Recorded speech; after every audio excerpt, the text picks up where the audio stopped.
Hello students. तो last हम oscillatory और नॉन ऑसिलेटरी डिफरेंशियल इक्वेशन पढ़ रहे थे। उसमें हमने एग्जांपल देखे थे दो, ठीक है। अब एक थ्योरम है उसी पे बेस्ड, तो वो करेंगे, ठीक है। देखो ए टी हमारे पास कोई भी फंक्शन है, ठीक है। कैसा है इसका फर्स्ट जो डेरिवेटिव करेंगे हम वो कंटिन्यूस होगा किस इंटरवल पर, 0 से लेकर इन्फिनिटी तक, ठीक है। देन हमें दिखाना क्या है, देखो हमारे पास दो डिफरेंशियल इक्वेशन है, एक तो ये इस तरीके से गिवन है और एक इस तरीके से गिवन है, ठीक है। तो हमें क्या दिखाना है कि अगर फर्स्ट जो इक्वेशन नंबर फर्स्ट है ये अगर ऑसिलेटरी है तो इक्वेशन नंबर सेकंड भी ऑसिलेटरी होगी, और अगर सेकंड ऑसिलेटरी है तो फर्स्ट भी ऑसिलेटरी होगी, ठीक है। हमें क्या दिखाना है कि फर्स्ट और सेकंड डिफरेंशियल इक्वेशन अगर ऑसिलेटरी है तो वो एक साथ होंगी, ठीक है। डेफिनेशन इसकी हम पढ़ चुके हैं, ऑसिलेटरी डिफरेंशियल इक्वेशन क्या होती है। तो देखो अगर हम दिखा दें, ऑसिलेटरी किस पर डिपेंड करती है, इनके सॉल्यूशन की जीरोस पर, ठीक है ना। इनके सॉल्यूशंस की जीरो पर डिपेंड करता है डिफरेंशियल इक्वेशन का ऑसिलेटरी होना और नॉन ऑसिलेटरी होना। तो अब अगर हम ये दिखा दें कि इक्वेशन नंबर फर्स्ट और इक्वेशन नंबर सेकंड जो है हमारे पास, उनकी जीरोज इक्वल हैं, मतलब जितनी zeros number of zero first differential equation के सॉल्यूशन के पास हैं उतनी ही number of zeros second differential equation के सॉल्यूशन के पास हैं। तो हम बोल सकते हैं ये बात कि अगर फर्स्ट डिफरेंशियल इक्वेशन ऑसिलेटरी है तो सेकंड डिफरेंशियल इक्वेशन भी ऑसिलेटरी होगी, ठीक है। यहाँ पे हमारे पास उसने सी टी गिवन दे रखा है, ये है, ठीक है। सी टी मतलब यहाँ पर जो ये सी फंक्शन गिवन है वो इस तरीके से है, ठीक है। दो डिफरेंशियल इक्वेशन है, प्रूफ करना है कि अगर फर्स्ट ऑसिलेटरी है तो सेकंड भी होगी और अगर सेकंड ऑसिलेटरी है तो फर्स्ट भी होगी। तो काम सब किस पे है, इनकी जीरोस पर, सॉल्यूशंस की जीरो पर डिपेंड करेगा, ठीक है। तो अब देखो करते हैं इसको प्रूफ।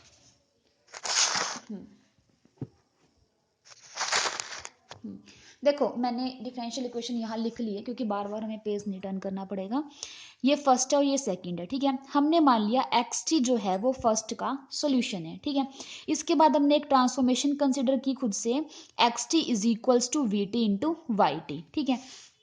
अब देखो हमें क्या करेंगे, देखो एक्स टी फर्स्ट का सॉल्यूशन था तो फर्स्ट इक्वेशन को सेटिस्फाई करेगा, क्योंकि जो सॉल्यूशन होता है वो सेटिस्फाई करता है ना डिफरेंशियल इक्वेशन को। अगर एक्स टी इसका सॉल्यूशन है तो इसे सेटिस्फाई करेगा, और एक्स टी की वैल्यू हमने क्या मानी है, v t into y t, ठीक है। तो अब देखो फर्स्ट में हमें एक्स का डबल डेरिवेटिव चाहिए और एक्स का सिंगल डेरिवेटिव चाहिए और एक्स भी चाहिए, ठीक है।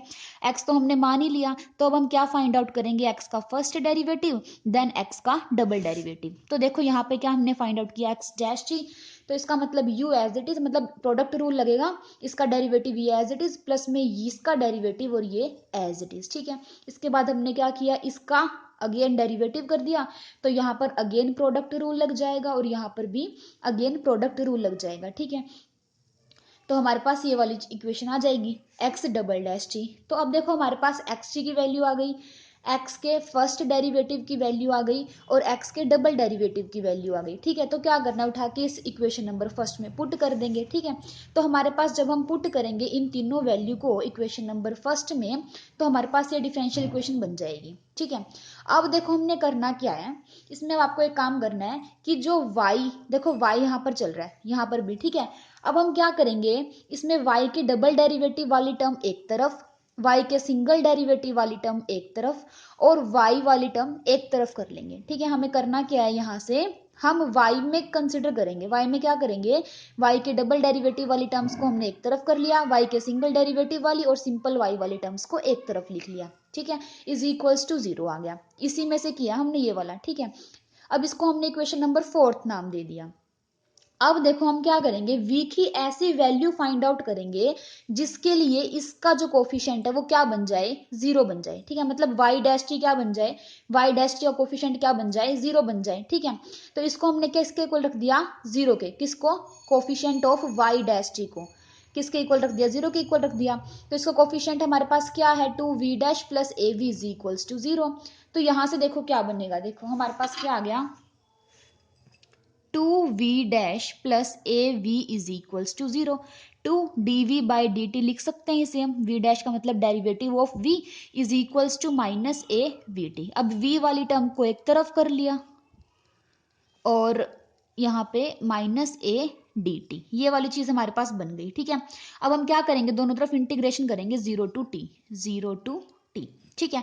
अब देखो हमारे पास यहाँ पे क्या बनेगा, देखो ये v है और ऊपर इसका डेरिवेटिव है, तो 2 तो बाहर आ जाएगा, ये क्या बन जाएगा इस तरीके से, dv upon v is equals to minus integration 0 to t a dt, ठीक है। अब देखो चाहे 2 को आप इस तरफ ले आओ तो ये 1/2 बन जाएगा, ठीक है। अब यहाँ पे ऊपर डेरिवेटिव है इसका, तो क्या बनेगा, इसका इंटीग्रेशन करेंगे तो log ऑफ vt और 0 to t is equals to -1/2 0 to t। देखो फंक्शन a जो है वो t का है, बट जब लिमिट में t है तो अंदर s हो जाएगा, ठीक है। तो यहाँ पे s कर देंगे हम, ये कर लेना, ये आपने सीख ही रखा है, ठीक है। तो 0 टू t as ds। अब देखो अपर लिमिट पुट करेंगे तो log of vt, lower limit put करेंगे तो log ऑफ v ऑफ 0, ठीक है। ये वाली चीज बन जाएगी, is equals to -1/2 0 to t a of s ds, ठीक है। अब यहाँ पे log m minus log n क्या होता है, log m/n vt upon v0। अब यहाँ पे देखो जो, चलो लिख लो एक बार, v0 is equals to -1/2 0 to t a s ds। अब हम क्या करते हैं, यहां से log को अगर हम उस तरफ लेके जाएं, मतलब दोनों तरफ एक्सपोनेंशियल कर दिया, log को उस तरफ लेके जाए तो एक्सपोनेंशियल आ जाएगा, तो यहाँ पे हमारे पास क्या बनेगा, v of t v of 0 exponential आ जाएगा -1/2 0 to t a s ds का, ठीक है। अब यहाँ पे v ऑफ 0 एक कांस्टेंट टर्म आएगी, तो इसको हमने अगर हम c नाम दे देते हैं तो वो इधर जाके मल्टीप्लाई हो जाएगा, तो यहाँ से हटा के मैं यहाँ लिख रही हूँ, ठीक है। तो हमारे पास ये v की वैल्यू आ गई। देखो अगर आप e एक्सपी करके एक्सपोनेंशियल लिख रहे हो तो ब्रैकेट में आएगा, और खाली अगर e लिख रहे हो तो वो पावर में जाके लिखा जाएगा, ठीक है। तो यहाँ पे देखो यही टर्म आई है हमारे पास, ये हमने v की वैल्यू फाइंड आउट कर ली, ठीक है। तो इसका मतलब क्या है कि अगर v की वैल्यू ये होगी तो वाई टी का कोफिशिएंट क्या बन जाएगा, 0, क्योंकि इसी को 0 रख के तो हमने v की वैल्यू फाइंड आउट की है, ठीक है। तो यहां से हमारे पास v की वैल्यू आ गई है। अब देखो इसने वही बोला है, for this value of v differential equation fourth become this.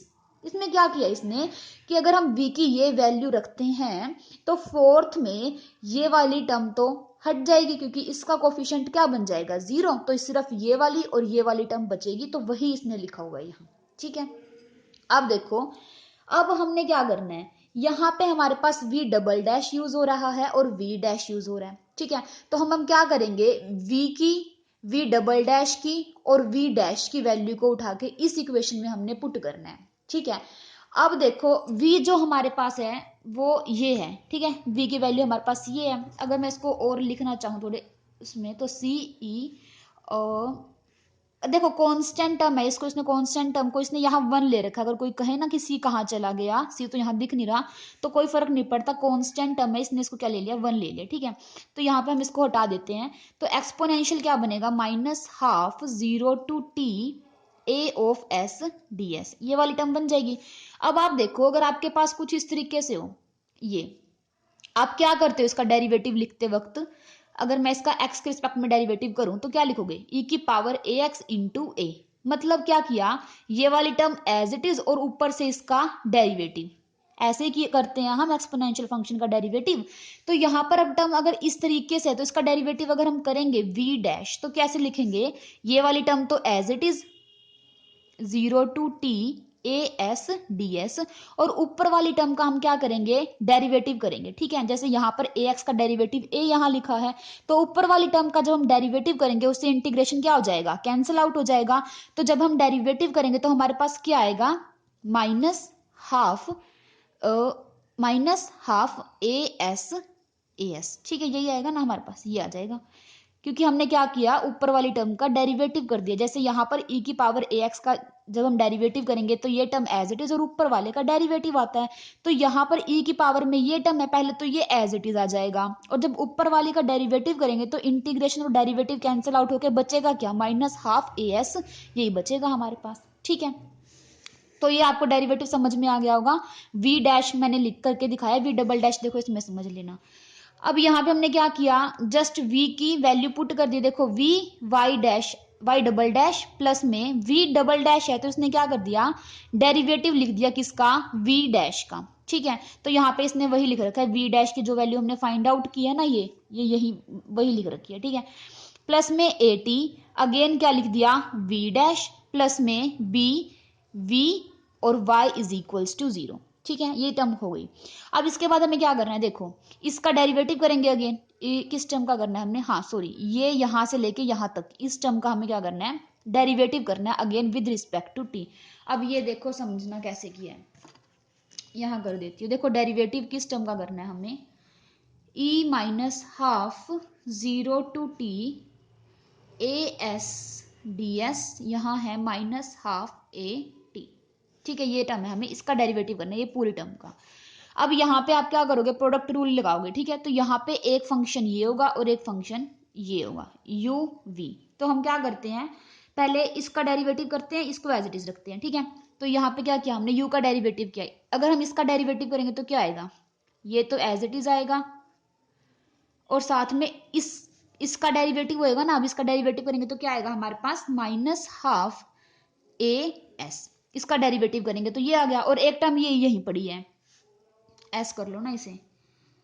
एक टर्म हमारे पास ये पड़ी है, तो यहाँ पे इसका स्क्वायर हो जाएगा। ठीक है, क्या किया, इसका डेरिवेटिव कर दिया और ये एज इट इज रख दिया। ठीक है, प्लस में क्या करेंगे, इसका डेरिवेटिव और ये टर्म एज इट इज। अगर ये एज इट इज रखेंगे तो क्या आएगा, 0 to t a s d s, और इसका डेरिवेटिव अगर हम करेंगे तो क्या आएगा, माइनस हाफ ए का डेरिवेटिव हो जाएगा ए डैश। ठीक है, ये हमारे पास आ जाएगा, ये वाली चीज आ जाएगी हमारे पास। ठीक है, देखो यहाँ तो टी ही करेंगे, क्यों। अब आप सोच रहे होंगे कि यहाँ पर तो हम टी कर रहे हैं और यहाँ पर एस कर रहे हैं, ऐसा क्यों। देखो है टी ही, बट यहाँ पर जो हम है इंटीग्रेशन में टी आ चुका है, तो इस वजह से हमने यहाँ पर एस लिखा है। ठीक है, तो आपको कंफ्यूज नहीं होना, कभी कहोगे कहीं एस लिख रहे हैं और कहीं टी लिख रहे हैं। देखो जब नीचे आ रहा है इंटीग्रेशन में नहीं है ये टर्म, तब तो हम टी ही लिखेंगे, बट जब हमें दिख रहा है कि इंटीग्रेशन की लिमिट में टी यूज हो रहा है, तो उस वजह से यहाँ वेरिएबल चेंज करके एस लिखा है, और कोई रीजन नहीं है। ठीक है, तो यहाँ पे हमारे पास ये वैल्यू किसकी आ गई, देखो ये हमारे पास क्या था, v डबल डैश था, ये क्या था v डबल डैश, तो ये हमारे पास v डबल डैश की वैल्यू आ गई। ठीक है, इस v डबल डैश की वैल्यू को उठा के आपको पुट कर देना है यहाँ, मतलब इसी का तो डेरिवेटिव हमने फाइंड आउट किया, ये वैल्यू उसने लिख दी यहाँ पे। हो गया हुआ क्लियर। ठीक है, देखो अब आगे क्या किया है हमने, इस टर्म का डेरिवेटिव करके यहाँ लिख दिया, ये आ गया इसका डेरिवेटिव करने के बाद ये वाला पूरा। ठीक है, अब इसके बाद यहाँ पे क्या है, minus half a square t, ये वाली term as it is, plus में बी टी वाली टर्म एज इट इज। ठीक है, ये वाली चीज आ गई। अब इसमें से देखो आपको दिख रहा होगा कि v कॉमन आ रहा है, पूरी इक्वेशन में से v कॉमन आ रहा है। ठीक है, अब देखो v कैसे कॉमन आ रहा है, एक तो v ये रहा फर्स्ट टर्म में, एक v ये रहा यहाँ में इस टर्म में। अगर हम इस टर्म की बात करें तो ये रहा v, नेक्स्ट टर्म में ये रहा, एक मिनट, इतना, और इधर भी है।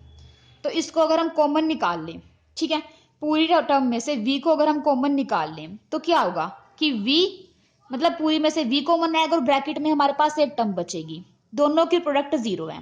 अब v की वैल्यू तो एक्सपोनेंशियल में है, ये तो 0 हो नहीं सकती, तो जो ब्रैकेट में टर्म हमारे पास बचेगी उसको क्या होना पड़ेगा, 0 होना पड़ेगा। ठीक है, देखो मैं आपको ना v बाहर निकाल के लिख रही हूँ, क्या बचेगा थोड़ा समझने की कोशिश करना। देखो यहाँ लिख देती हूँ इस तरीके से, दिख रहा होगा आई थिंक। देखो क्या बचेगा यहाँ पे, देखो v हमने हटा लिया तो क्या बचा, y डबल डैश, यहां से ये टर्म बाहर निकल गई, तो प्लस में हमारे पास क्या बचेगा, सिर्फ ये वाली टर्म बचेगी ना, ये वाली। तो ये क्या बनेगा, 1/4 ए स्केयर टी। यहाँ पे क्या बचेगा, माइनस हाफ ए डैश टी, क्योंकि यहाँ पे हमने क्या कर लिया, इसको बाहर निकाल लिया। आगे -1/2 ए स्केयर टी, और इधर क्या बचेगा, प्लस में बी ऑफ टी। ठीक है, और बाहर क्या निकाल लिया हमने, v ऑफ टी। ठीक है, इज इक्वल्स टू 0। अब ये जो वैल्यू है वो एक्सपोनेंशियल टर्म में है, और मैंने बताया था जो एक्सपोनेंशियल फंक्शन होता है वो 0 वैल्यू नहीं लेता, वो कभी 0 नहीं होता, तो ये तो 0 नहीं होगा, तो हमारे पास ये क्या बन जाएगा, इज इक्वल्स टू 0। समझ में आ गया, और बाहर y भी है यहाँ पे, सॉरी देखो ये बाहर y है।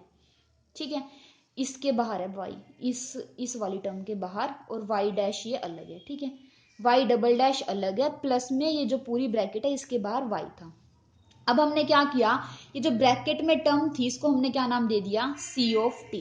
ठीक है, तो y डबल डैश ये क्या बनेगी, c ऑफ t, और ये बाहर क्या है, y, t is equals to 0। तो डिफरेंशियल इक्वेशन किस में चेंज हो जाएगी हमारे पास, y डबल डैश, इसको हमने क्या नाम दिया, c, और बाहर क्या है y t is equals to 0। आपको लग रहा होगा बहुत रफ तरीके से समझा रही हूँ, बट अभी जैसा है टाइम इतना ही है तो फटाफट ऐसे ही होगा। अगर कुछ प्रॉब्लम आए तो कमेंट सेक्शन में पूछ लेना मुझसे कि हाँ ये समझ नहीं आया, तो मैं बता दूंगी, ठीक है, दोबारा से। तो हमारे पास देखो इक्वेशन इसमें कन्वर्ट हो गई और सी की वैल्यू यहाँ पर वही है जो मैंने भी आपको बताई थी, वो ब्रैकेट वाली टर्म को हमने सी माना था, ठीक है। तो यहाँ से देखो बी एज इट इज, यहाँ पर -½ है, ये प्लस का 1/4 है तो -1/2 बचेगा। ओ ठीक है ठीक है, नहीं नहीं सॉरी, ये हमने यही वाली टर्म लिखी है, यहाँ से इन दोनों को किया है, ठीक है। देखो sorry, B of T as it is -½ a dash T, इन दोनों को जब सोल्व करेंगे तो -1/4 a² टी आ जाएगा, ठीक है। अब जो ये फॉर्म आई है equation number, this form is called normalised form of differential equation first, ठीक है। जो हमने ये फॉर्म बनाई है 6th में, इसको हम क्या बोलेंगे, नॉर्मलाइज्ड फॉर्म बोलेंगे गिवन डिफरेंशियल इक्वेशन फर्स्ट की, ठीक है। अब यहाँ पे आपको देखने में पता चल रहा होगा वाई यूज हो रहा है, ठीक है। क्या यूज हो रहा है, वाई यूज हो रहा है। तो जो वाई की वैल्यू होगी वो इक्वेशन नंबर 6th का सोल्यूशन होगी, ठीक है। अब देखो हमने स्टार्टिंग में क्या माना था, एक्स टी को किसके इक्वल माना था हमने, v t into y t. तो यहां से वाई टी की वैल्यू हमारे पास क्या आ जाएगी, X T upon V T, ये वाली चीज आ गई ना हमारे पास। देखो वाई टी की value X T upon V T आ गई, और एक्स टी हमारे पास वाई टी क्या हो गया, is equals to x t, और वाई वी की वैल्यू रख दो यहाँ पे, वी की वैल्यू हमने फाइंड आउट की थी सी ई, ये वाली चीज थी इंटीग्रेशन ए एस डी एस, ये थी। अब एक्सपोनेंशियल वाली टर्म को ऊपर लेके जाएंगे तो पॉजिटिव हो जाएगी, ये सी 1/c है, कॉन्स्टेंट ही है, ठीक है। यहाँ पे ऊपर पॉजिटिव, नेगेटिव थी ना, नीचे ऊपर जाएगी तो पॉजिटिव हो जाएगी, ए एस डी एस, इस तरीके से बनेगी, ये वाली चीज बन गई हमारे पास, ठीक है। देखो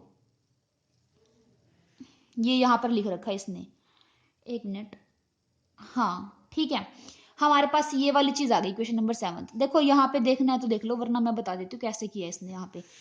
अब देखो हमारे पास दो इक्वेशन आ गई, एक इक्वेशन नंबर 6 हमने बनाई है, किससे, इक्वेशन नंबर फर्स्ट से बनाई है, ठीक है। फर्स्ट को लेकर चले थे, इसका यूज करके हमने इक्वेशन नंबर 6 बना ली, ठीक है। अब देखो इसका सोल्यूशन कौन है, y, और फर्स्ट का सोल्यूशन कौन था, x, ठीक है। इक्वेशन नंबर फर्स्ट का जो सोल्यूशन था वो था xt में, और 6th का सोल्यूशन क्या है, yt में। अब अगर आप देखोगे ना, जो इक्वेशन नंबर 6 है, इक्वेशन नंबर 6 और इक्वेशन नंबर 2 इसमें कोई फर्क नहीं है, ये दोनों सेम टाइप की हैं। और मैंने आपको बताया था कि ऑसिलेटरी फर्स्ट और सेकंड को अगर हमें ऑसिलेटरी दिखाना है तो उसमें हमें क्या करना पड़ेगा कि इन दोनों के सोल्यूशन की जीरोस पर बात करनी होगी, ठीक है। यहाँ पर x की जगह वेरिएबल y यूज हो रहा है, बट सेम चीज है, यहाँ पे ये नहीं सोचना कि ये अलग है और ये अलग है, कोई अलग नहीं है ये, ठीक है। अब देखो ऑसिलेटरी हमें क्या दिखाना था कि अगर फर्स्ट ऑसिलेटरी है तो सेकंड भी होगी, और सेकंड है तो फर्स्ट भी होगी। और ऑसिलेटरी की आपको पता है कि जो नंबर ऑफ जीरोस होती हैं वो इनफाइनाइटली मैनी होती हैं, ठीक है। और वहां पे हमें कोई भी पॉइंट नहीं मिलेगा कि उस इंटरवल में उसकी जीरो ना मिले, सॉल्यूशन की जीरो, ठीक है। अब हमने क्या किया कि जो फर्स्ट का सॉल्यूशन है और सेकंड का सॉल्यूशन है, देखो फर्स्ट का सॉल्यूशन कौन था, xt, और मैंने बताया कि सेकंड में हम सेकंड टाइप में हमें कन्वर्ट कर दे इक्वेशन नंबर फर्स्ट को, जो कि इक्वेशन नंबर 6 आई है, और 6th का सॉल्यूशन कौन है, yt। तो अब बात किस पे होगी, xt पे और yt पे होगी, ठीक है, xt पे होगी और yt पे होगी। देखो फर्स्ट का सॉल्यूशन xt, और सेकंड इक्वेशन जो थी जिसको हमें ऑसिलेटरी दिखाना था, हमने फर्स्ट को कन्वर्ट करके इक्वेशन नंबर 6 में कन्वर्ट कर दिया, और 6th और सेकंड सेम इक्वेशन है, उसको अलग अलग ट्रीट नहीं करना, ठीक है। बस वेरिएबल यहाँ पर y यूज हो रहा है, वहां x था, ठीक है, उसमें कोई कंफ्यूजन वाली बात नहीं है। तो यहाँ पर देखो हम फर्स्ट का सॉल्यूशन xt और 6th का yt, और हमें पता है xt और yt में ये रिलेशन है, ठीक है। अगर हम फाइंड आउट करें y की जीरोस तो yt को जीरो रखेंगे, अगर yt जीरो तो इसका मतलब ये जीरो, अगर ये जीरो है तो दो की प्रोडक्ट जीरो, तो एक जीरो होगा, ये तो जीरो हो नहीं सकता, तो यहां से क्या आएगा, xt जीरो। समझ में आ गया होगा कि अगर हम yt सॉल्यूशन की जीरो निकाले तो yt को जीरो के इक्वल रखेंगे, yt की वैल्यू इसके इक्वल है, इसका मतलब दो की प्रोडक्ट जीरो है तो एक को जीरो होना पड़ेगा। तो हमने मान लिया एक्सपोनेंशियल तो जीरो हो नहीं सकता, हमें पता ही, तो xt जीरो हो जाएगा। तो इसका मतलब जितनी नंबर ऑफ जीरोज y की होंगी उतनी ही नंबर ऑफ जीरोज x की होंगी, मतलब दोनों की नंबर ऑफ जीरोज, मतलब जितनी भी जीरोज होंगी वो एक दूसरे पर डिपेंड कर रही हैं। तो अगर इसकी इनफाइनाइटली मैनी जीरो है तो इसकी भी इनफाइनाइटली मैनी जीरो होंगी, और अगर इसकी इनफाइनाइटली मैनी जीरो है तो इसकी भी इनफाइनाइटली मैनी जीरो होंगी।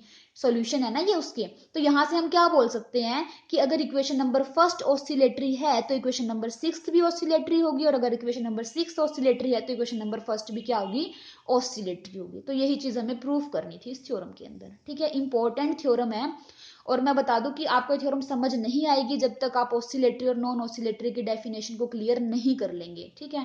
तो पहले वो डेफिनेशन क्लियर करना और उसके बाद ही थ्योरम देखना ये वाली, ठीक है। होप आपको समझ में आ गया होगा।